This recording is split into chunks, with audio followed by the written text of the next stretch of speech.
La salle d'accouchement de l'hôpital général de Seattle était baignée d'une lumière douce, mais l'atmosphère était lourde. Les moniteurs bourdonnaient, leur bip rythmique couvrant à peine les faibles cris de deux nouveau-nés. Julia Carter, 32 ans, une femme blanche aux cheveux châtains emmêlés par l'épuisement, reposait sur son lit d'hôpital, tenant ses jumeaux dans ses bras.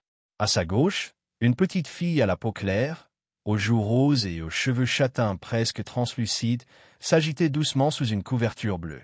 À sa droite, un petit garçon à la peau caramel, avec des boucles noires naissantes et des cils épais, dormait paisiblement. Lily et Noah, nés à quelques minutes d'intervalle, étaient parfaits, mais issus de deux vérités déchirantes. Ryan Carter, son mari, se tenait au pied du lit, immobile, comme pétrifié. Son t-shirt vert olive, froissé par une nuit sans sommeil, collait à sa poitrine.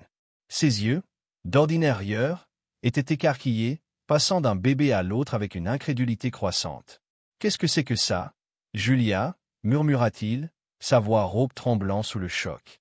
Julia, encore groggy après un accouchement de 9 heures, serra ses bébés contre elle. Ses lèvres frémirent, mais aucun mot ne sortit. Pas encore.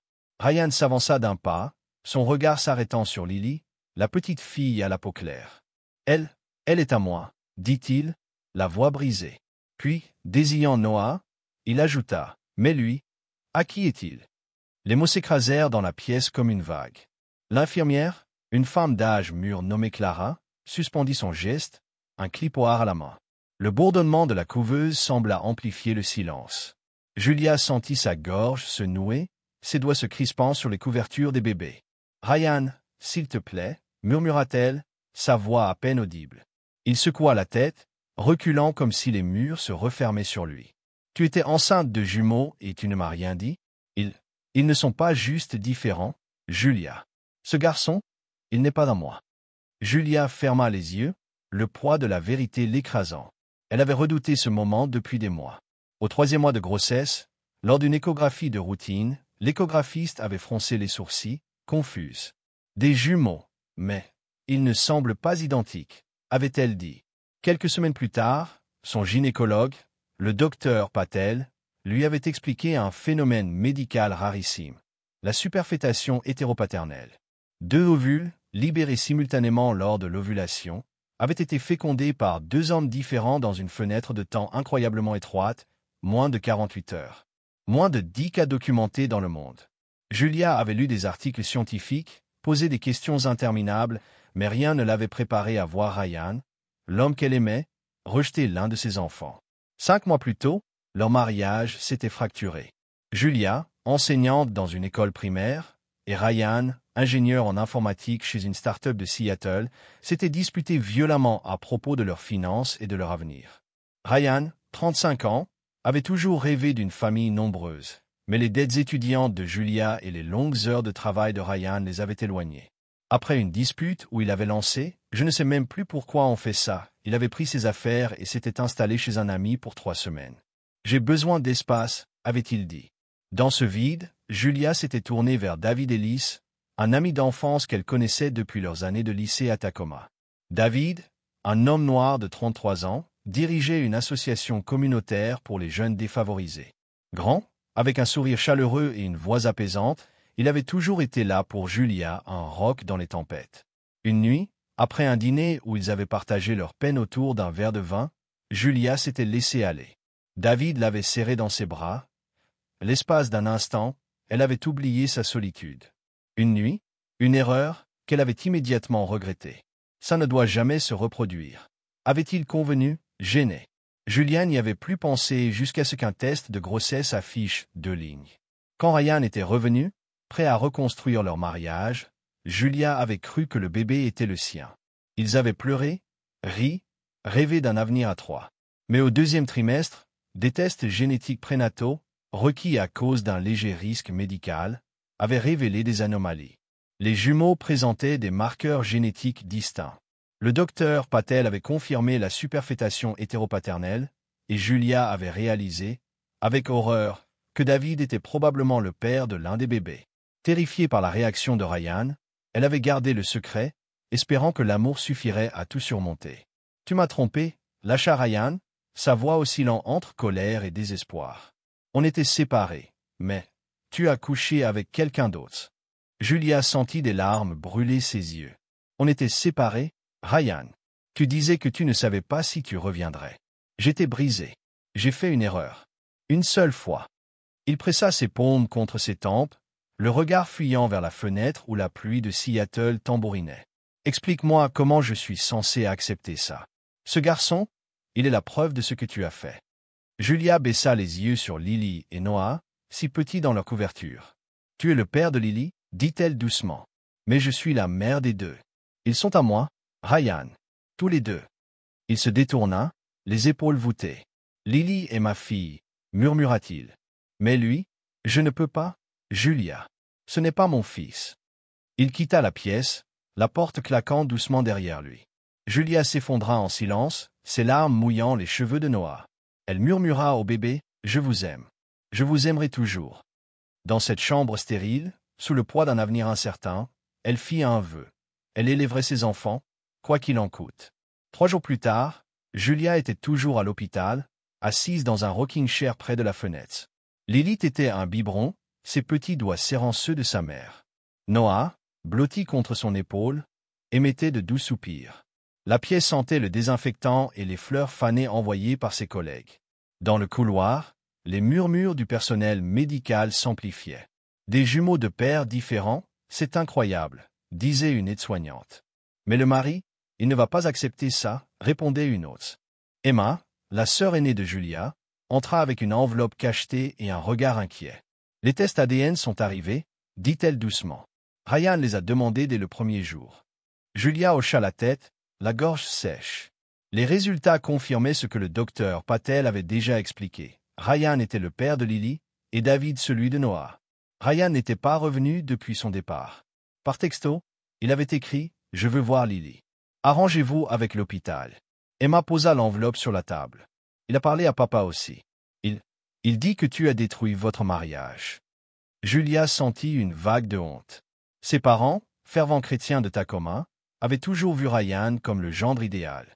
Leur déception, bien qu'attendue, la blessait. « Je ne savais pas quoi dire, » murmura-t-elle. « J'avais peur qu'il parte pour de bon. » Ce soir-là, David lui envoya un message. « Astérisque, j'ai appris pour les bébés.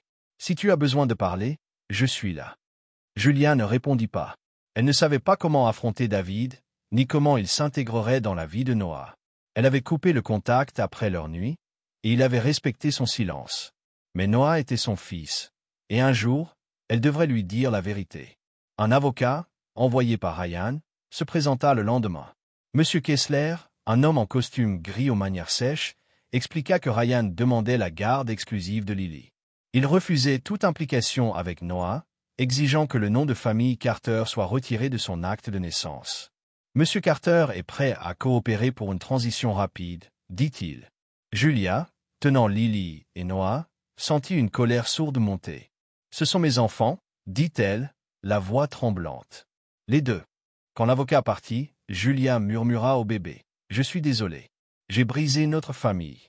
Mais je vous aurai toujours. Elle prolongea son séjour à l'hôpital de 2 jours, terrifiée par le monde extérieur, les regards, les jugements, les murmures sur la femme aux jumeaux de 2 pères. 10 jours après l'accouchement, Julia affronta Ryan dans une salle de médiation à l'ambiance clinique, éclairée par des néons froids. Il était assis à l'autre bout de la table, rasé de près, mais ses yeux étaient creusés par la fatigue.